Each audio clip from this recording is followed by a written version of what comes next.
여러분 반갑습니다. 반도체 오빠 천만쌤입니다. 이제 마지막 방송의 시간이 다가왔네요. 마지막 방송 월요일 기분 좋게 시작했으면 참 좋았을 텐데 코스피는 오르고 삼성은 빠지고 그러니까 좀 기분이 좀 묘했습니다. 좀 답답하기도 하고 속상하기도 했을 거예요. 옆 동네 또 하이닉스도 많이 빠지더니 낙폭 좀 줄이더라고요. 삼성도 낙폭을 좀 줄였으면 참 좋았을 텐데 하는 생각이 들었습니다. 지금 며칠째 계속 빠졌어요. 지금 보니까 참 저도 이런 건 처음 겪어보네요. 이렇게 많이 빠지는 것도 근래 들어가지고 중동의 그 긴장이 완화 때문에 안도한 한국 증시 과연 이제 코스피는 어떨까 궁금해지네요. 오늘 증시는 확전 우려가 잦아들면서 안도를 했는데 이란과 이스라엘의 긴장이 전쟁으로 확산하지는 않을 것이다 그런 전망에 코스피 지수가 1% 넘게 오르면서 전 거래일 대비 하락분을 이제 만회를 한 거죠. 여기서 코스피 지수는 22일에 장중 하락 전환 없이 내내 상승세를 유지를 합니다. 이스라엘이 이제 이란 본토를 공격했다는 그런 소식 때문에 그런 건지 급등했던 그런 유가도 이제 상승세가 이제 주춤하면서 이전의 가격 수준으로 이제 돌아갑니다. 지난 19일 보니까 뉴욕 상하권에서 6월물 그 서부 텍사스성 원유 그 배럴당 가격이 전거래일 대비 0.14% 올라서 82.22달러에 거래를 마친 거죠. 한때 1,400원에 육박했던 미 달러화 대비 원화 환율은 이날 전거래일보다 3원 정도 내려서 1,379.2원에 거래를 마쳤고 코스피도 전날보다 37.58포인트 올라서 2,629.44에 마감을 했습니다. 기관이 오늘 유가증권시장에서 7,895억 정도 사들이면서 지도 상승을 이끌었는데 이 외국인하고 개인들이 각각 355억, 7,811억 정도 이렇게 매도 우위를 이제 보인 거죠. 외국인은 현물 대신 선물을 샀어요. 선물을 샀고요. 외국인들은 이날 코스피 200 선물을 2,706억 정도 사들이면서 지수 상승에 긍정적인 또 영향을 줬습니다. 다행히 선물은 팔진 않았네요.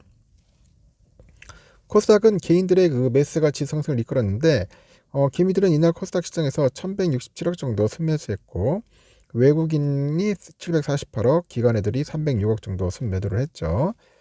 코스닥 지수는 장중 하락 전환한 뒤에 840.29까지 떨어져가지고 한때 840선이 위태로웠지만은 다시 상승으로 전환을 해서 845.82로 마감을 했습니다. 지난 19일 이스라엘의 이란 본토 타격 이후 시장에서는 추가적인 전쟁으로 이어지진 않을 것이다 전망을 내세우고 있는데 아직 상황은 불확실합니다. 전쟁의 먹구름이 다시 가자지구를 향하고 있기 때문이겠죠. 베냐민 네타냐후 이스라엘 총리가 자국 인질 구출을 위해서 며칠 내로 하마스의 군사적인 압박을 가하겠다 이렇게 밝혀가지고 가자 전쟁 그 재격화를 예고를 합니다. 또 이 발언이 가자지구 최남단 도시인 라파 진입 작전 개시를 의미하는 것인지 공식적으로는 확인되지는 않았는데 하지만 전쟁의 불안감은 언제든지 다시 고조될 수 있는 상황입니다.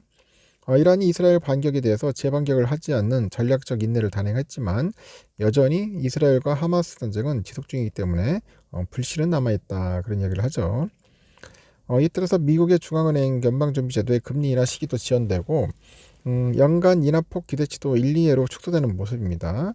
연내 2회 인하 기대를 위해서는 오는 9월 인하가 선행돼야 하는데 이날 시카고 상품거래소 패드워치에 보니까 9월 미국의 금리 인하 가능성은 64.2%로 지난 17일에 68%에 비해서 좀 감소를 좀 했어요. 유가증권 시장은 이날 회복세를 보였는데 미국에서는 AI 상승세를 이끌어온 엔비디아가 지난 금요일에 급락한 점은 국내 반도체주의 부담으로 작용을 했습니다. 국내 반도체 대형주의 삼성하고 하이닉스의 주가가 각각 1.9%, 0.98% 빠졌죠. 그에 뭐 반도체 종목인 리노공업이 8.7% 빠지고 한미반도체 6.8%, 동진 세미캠 2.2%, DBI텍 0.3% 일제히 약세를 보였습니다. 그리고 KRX 반도체 지수도 2.69% 하락을 했고요. KRX 지수 중 가장 부진한 모습이었습니다. 이번 주 빅테크 기업들의 실적 발표가 국내 반도체주의 주가 향방을 결정할 것으로 보이는데 23일 테슬라를 시작으로 해서 미국의 빅테크 기업이죠. 매그니피센트 세븐, 이 세븐의 1분기 실적 발표가 이제 잇따라 나옵니다. 시장에서는 엔비디아의 1분기 영업이익이 404.8% 늘었을 것으로 전망을 하는 것 같아요. 그 다음으로 아마존이 149%, 메타 98, 알파벳 28, MS 15.7%의 영업이익 증가율을 기록할 것으로 추정을 하고 있고, 반대로 애플과 테슬라 각각 3.1, 38% 정도 감소했을 것으로 예상합니다. 테슬라가 계속 주가 빠지는 이유가 있네요. 그러니까 현재 상황은 그렇게 흘러갈 것 같아요.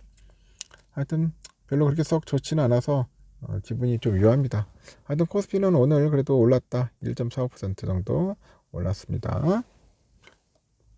현재 유럽장 보니까 영국이 1.45% 정도 오르고 있고요. 프랑스도 현재 다시 상승을 하고 있네요. 0.32%, 독일도 현재 0.66% 정도 상승의 모습으로 가고 있습니다. 토요일에 필라델피아 많이 빠졌죠. 4.12% 빠졌습니다. 거의 뭐 폭락이었죠. 폭락, 대폭락. 완전 꺾였어요. 지금 보니까. 그래도 4,300선을 기준으로 해서 다시 한번 반등을 하지 않을까 하는 생각이 듭니다. 더 이상 빠지기는 좀 그럴 것 같아요. 하도 많이 빠졌기 때문에. 달러는 1379.5원입니다. 조금 올랐죠. 달러 1원엔 154.62엔, 유가는 82.2달러, 일본에다가 891.47원, 유로와 1468.89원, 중국 위안화 990.27원이에요. 휘발유 1707.16원, 휘발유 계속 오르네요. 국제금값 2413.8달러, 국내는 10만 4573.83원입니다. 국제는 좀 올랐습니다. 미국 10년물 국채금리가 4.656이에요. 아직까지는 높습니다. 아직까지 높고 더 떨어지는데 아직까지 떨어질 그런 기미는 보이지 않는 것 같고, 선물지수는 현재 다우는 오르고 있네요. 0.46%, 그리고 S&P 0.50%, 그리고 나스닥은 0.6% 정도 현재 소폭 오르고 있습니다. 러셀도 좀 오르고 있어요. 0.5%. 전반적으로 오르고 있고, 현재 삼성전자는 여러분 아시다시피 76,100원 완전한 그 포물선 방향으로 훅 빠졌습니다. 지금 보니까 다시 3월달 초로 한 중순 정도 가격으로 다시 갔어요. 다시 또 이제 반등을 해가지고 올라갔으면 좋겠죠. 쭉 올라갔으면 좋겠는데 더 이상 떨어지지는 않을 것 같네요. 이제 더 이상 떨어질 것 같지는 않고 다시 반등을 할 것 같습니다. 근데 큰 반등은 모르겠어요. 아직은 반등은 할 것 같고, 너무 큰 기대는 하지 마십시오. 하지 마시고 좀 시간이 조금 필요하면서 이제 호재 소식에 올라갈 일만 남아 있는 것 같습니다. 그렇다 해서 뭐 이렇게 계속 폭락하는 그런 그림은 아닌 것 같아요. 아닌 것 같고, 우선주도 마찬가지로 본주랑 거의 비슷해요. 완만하게 지금 빠지고 있는데, 제가 볼 때는 64,000원 선을 기준으로 해서 다시 한번 재반등을 꿈꾸지 않을까 하는 생각이 듭니다. 일단은 여기까지 하겠습니다. 일단은 이제 새벽에 미국 소식도 보고 한번 판단을 해볼 것 같아요. 정확한 거는 뭐 본인이 내피셜이기 때문에 여러분이 뭐 꼭 믿을 필요는 없습니다. 여러분의 좋은 아이디어, 의견 있으면은 언제든지 댓글 부탁드리겠습니다. 편안한 밤 되시고 내일 새벽 6시 뵙도록 해요. 여러분 굿나잇.